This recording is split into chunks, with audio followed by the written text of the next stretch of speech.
Bismillahirrahmanirrahim. Assalamualaikum warahmatullahi wabarakatuh. Perkenalkan, nama saya Iksan Duyadi. Saya kuliah di Universitas Cokro Aminoto Palopo. Saya mengambil Fakultas Komputer, Prodi Informatika, Konsentrasi Sistem Informasi Geografis. Di sini saya akan membahas materi tentang kartografi dasar. Di kartografi dasar itu sendiri, yang pertama yaitu pengertian peta. Istilah peta berasal dari bahasa Yunani mapa yang berarti taplak atau kain penutup meja.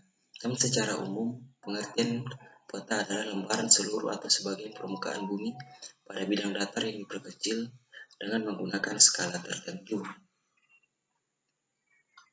Selanjutnya yaitu unsur-unsur peta. Yang pertama yaitu judul peta. Judul peta adalah nama yang menunjukkan wilayah yang hendak dicitrakan dalam peta. Yang kedua yaitu orientasi arah peta. Orientasi arah ditambahkan pada peta untuk lebih mempermudah pembacaan peta. Yang ketiga yaitu legenda peta. Legenda adalah bagian yang memuat keterangan tentang simbol yang dipergunakan dalam peta. Selanjutnya yaitu insert peta.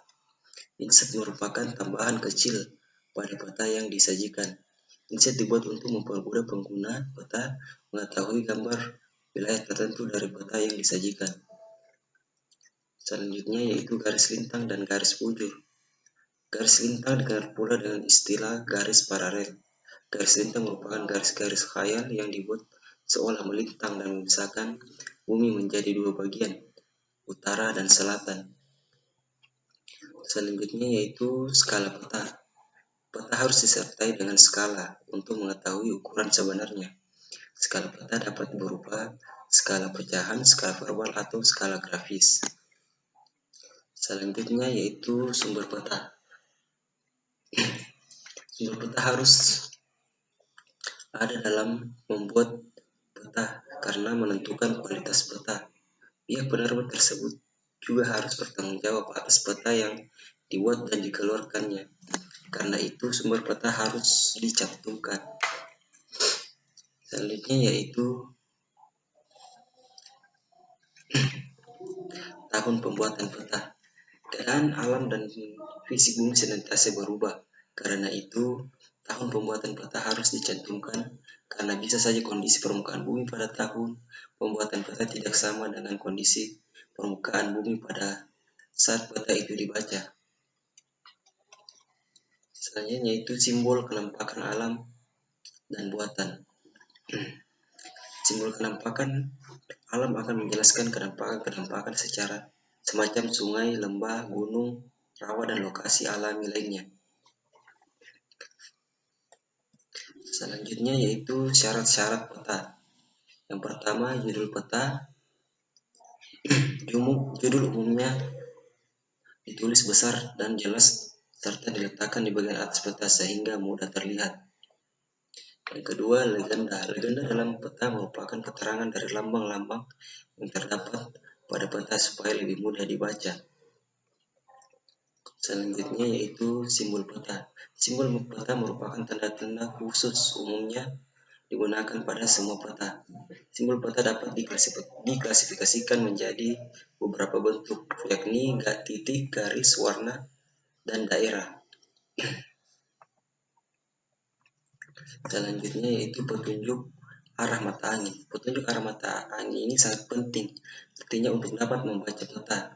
Dengan adanya petunjuk arah tersebut, maka pembaca dapat mengetahui arah timur, tenggara, selatan, barat daya, barat laut, utara, dan timur laut. Selanjutnya yaitu skala peta. Skala peta adalah angka yang menyatakan perbandingan jarak di dalam peta dan jarak sebenarnya di lapangan. Yang keenam yaitu lettering. Lettering merupakan semua tulisan dan angka yang berfungsi untuk memperjelas arti dari semua lambang dan simbol yang ada. Yang selanjutnya yaitu insert. Insert adalah peta kecil yang terdapat di dalam peta yang fungsinya untuk menunjuk lokasi daerah yang dipetakan pada kedudukannya dengan area di sekitar yang lebih luas lagi. Selanjutnya, garis astronomis. Garis astronomis adalah garis yang digunakan untuk menentukan lokasi dari suatu tempat di muka bumi ini. Selanjutnya yaitu sumber peta dan tahun pembuatan peta. Sumber peta ini juga perlu dicantumkan agar pembaca dapat mengetahui dari mana peta tersebut diperoleh. Selanjutnya yaitu simbol-simbol peta. Dan simbol-simbol peta ini terbagi menjadi dua bagian, yaitu berdasarkan kenampakan lingkungan dan berdasarkan bentuknya. Di dalam kenampakan berdasarkan lingkungannya lagi terbagi menjadi dua, yaitu yang pertama simbol budaya dan simbol alam. Yang pertama simbol budaya. Simbol budaya adalah simbol yang mewakili kenampakan budaya. Misalnya jalan, rel, dan lain-lain. Inilah contoh untuk simbol budaya. Jalan raya, jalan desa, rel, kota kecil, kota administratif, ibu kota negara. Selanjutnya simbol alam. Simbol alam adalah simbol yang mewakili kenampakan alam, misalnya sungai, gunung, dan lainnya. Ini adalah contoh simbol kenampakan alam. Sungai, gunung, danau, rawa. Selanjutnya berdasarkan bentuk. Selanjutnya berdasarkan bentuk. Simbol dibedakan menjadi tiga, yaitu simbol garis, simbol titik, dan simbol area. Simbol garis sendiri yaitu digunakan untuk mewakili data geografis yang berhubungan dengan jarak, contohnya sungai, jalan, rel, dan batas wilayah. Inilah contoh kenampakan simbol-simbol yang ada pada peta. Selanjutnya yaitu simbol titik. Simbol titik digunakan untuk mewakili tempat, contoh kota, gunung, objek penting lainnya. Nah, ini adalah simbol-simbol titik yang ada pada peta. Gunung, ibu kota provinsi, ibu kota kabupaten, kota lainnya, bandar udara, serta pelabuhan. Yang ketiga yaitu simbol area. Simbol area digunakan untuk mewakili suatu luasan tertentu, contoh danau, rawa, sawah, formasi batu kapur, gurun, dan hutan. Ini adalah contoh simbol area. Ya, selanjutnya yaitu jenis-jenis proyeksi peta. Proyeksi peta adalah teknik-teknik yang digunakan untuk menggambarkan sebagian atau keseluruhan permukaan 3 dimensi yang secara kasaran berbentuk bola ke permukaan datar 2 dimensi dengan distorsi sesedikit mungkin. Dalam proyeksi peta diupayakan sistem yang memberikan hubungan antara posisi titik-titik di muka bumi dan di peta. Proyeksi itu sendiri terbagi menjadi beberapa bagian. Yang pertama, proyeksi azimutal atau proyeksi zenital. Proyeksi zenital ini bidang proyeksinya berupa bidang datar. Proyeksi zenital ini digunakan untuk memetakan daerah kutub, namun mengalami penyimpangan yang besar jika digunakan untuk menggambarkan daerah yang berada di sekitar khatulistiwa. Ini adalah gambaran proyeksi azimutal atau zenital. Proyeksi selanjutnya yaitu proyeksi kerucut. Proyeksi kerucut ini adalah bidang proyeksinya berupa kerucut. Proyeksi seperti ini sesuai digunakan untuk menggambarkan daerah yang berada pada lintang tengah pada bagian negara-negara Eropa. Nah, ini adalah contoh gambaran proyeksi kerucut. Nah, proyeksi selanjutnya yaitu proyeksi silinder. Proyeksi silinder ini bidang proyeksinya berupa silinder. Proyeksi seperti ini sangat baik untuk memetakan daerah yang berada di daerah khatulistiwa dan tidak sesuai digunakan untuk memetakan daerah yang berada di daerah kutub utara. Ini adalah bentuk gambar proyeksi silinder.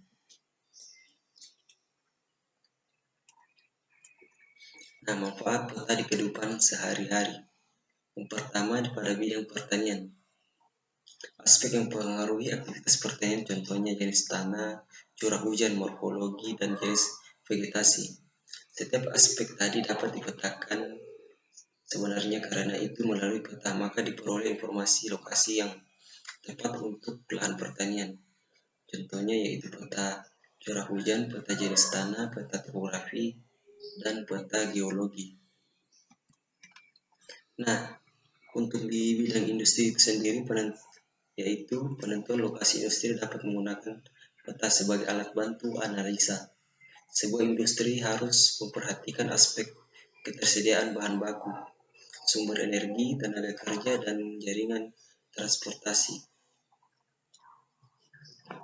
Nah, dalam bidang industri ini dalam bidang industri ini sendiri dapat dijadikan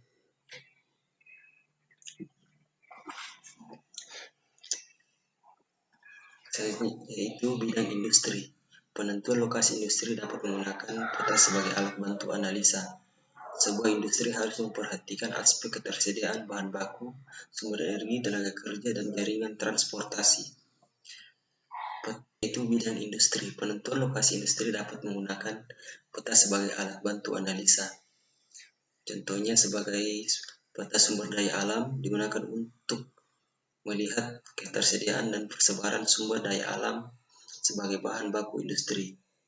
Yang kedua, peta jaringan jalan untuk mengetahui aksesibilitas suatu lokasi yang berkaitan dengan kegiatan pemasaran hasil industri. Yang ketiga, peta kepadatan penduduk berguna untuk sumber data ketersediaan tenaga kerja khususnya pada jenis industri padat karya.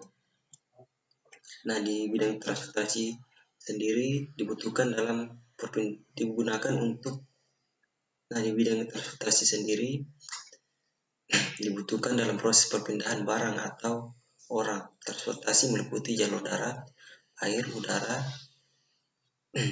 Peta yang digunakan pada bidang transportasi dan antaranya peta jaringan jalan, rel kereta, putih udara, dan pelayaran. Nah, di bidang kebencanaan, yaitu bencana alam dapat merugikan. Nah, di bidang kebencanaan, fungsinya yaitu untuk memperlihatkan peta daerah rawan bencana di lingkungan desa misalnya, maka di bidang kebencanaan. Nah, di bidang kebencanaan sendiri itu fungsinya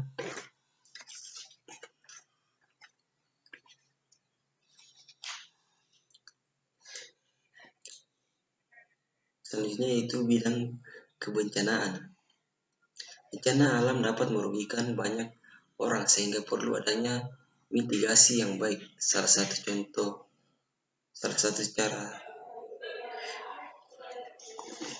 selanjutnya yaitu dalam bidang kebencanaan. Bencana alam dapat merugikan banyak orang sehingga perlu adanya mitigasi yang baik. Salah satu cara preventif dalam mengatasi bencana adalah membuat peta zonasi daerah rawan bencana dengan memperlihatkan peta daerah rawan bencana di lingkungan desa. Misalnya, maka masyarakat dapat mengetahui daerah mana saja yang tidak boleh ditinggali dan arah mana evakuasi saat terjadi bencana. Nah, di bidang pariwisata itu sendiri kegiatan. Selanjutnya bidang pariwisata. Di sini kegiatan pariwisata kini berkembang pesat di era modern. Kehadiran peta wisata sangat dibutuhkan untuk melihat daerah sebaran wisata. Ini sangat dibutuhkan untuk melihat sebaran daerah wisata, lokasi, restoran, rest area, dan area hiburan lainnya. Nah, untuk di bidang tata guna lahan, dapat menentukan pembagian wilayah sesuai dengan fungsi terbaiknya seperti pemukiman, kawasan lindung, industri, atau perkotaan. Untuk bidang pembangunan wilayah dapat digunakan sebagai perencanaan sebuah pembangunan seperti kota misalnya, butuhkan sumber data yang baik untuk memperlihatkan gambaran lokasi yang akan dibangun. Untuk itu peta master plan dibutuhkan untuk melancarkan kegiatan pembangunan wilayah. Selanjutnya, jenis-jenis peta. Peta dapat diklasifikasikan menjadi beberapa macam, yaitu jenis peta berdasarkan skala. Jenis-jenis peta. Peta dapat diklasifikasikan menjadi beberapa macam. Yang pertama yaitu jenis peta berdasarkan skala. Contohnya peta teknik atau klaster, peta berskala besar, peta berskala medium, dan peta berskala kecil. Yang kedua yaitu jenis peta berdasarkan keadaan objek. Contohnya peta dinamik menggambarkan keadaan yang berubah-ubah, misalnya transmigrasi, aliran sungai, perluasan tambang, dan sebagainya. Contoh yang kedua yaitu peta stasioner menggambarkan keadaan yang stabil, misal peta tanah, peta wilayah, peta geologi, dan sebagainya. Yang ketiga yaitu jenis peta topografi. Contohnya gambar bentuk permukaan bumi yang dilengkapi dengan penggambaran antara lain perairan, kebudayaan, dan sebagainya. Yang keempat yaitu jenis peta statistik. Contohnya peta statistik distribusi kualitatif menggambarkan kevariasian jenis data tanpa memperhitungkan jumlahnya. Contohnya peta tanah, peta budaya, peta agama, dan sebagainya. Contoh yang kedua yaitu peta statistik distribusi kuantitatif menggambarkan jumlah data yang biasanya berdasarkan perhitungan persentase, misalnya peta penduduk, peta curah hujan, peta pendidikan, dan sebagainya. Yang terakhir yaitu jenis peta berdasarkan fungsi dapat dibedakan menjadi beberapa bagian, yaitu peta geografi dan topografi, peta geologi, hidrologi, dan hidrografi, peta lalu lintas dan komunikasi, peta yang berhubungan dengan kebudayaan dan sejarah, misalnya peta bahasa dan peta ras, peta lokasi dan persebaran hewan dan tumbuhan, peta cuaca dan iklim, dan peta ekonomi dan statistik. Terima kasih, itulah hasil pemaparan materi tentang kartografi dasar. Kurang lebihnya mohon dimaafkan. Wabillahi taufiq wal hidayah. Wassalamualaikum warahmatullahi wabarakatuh.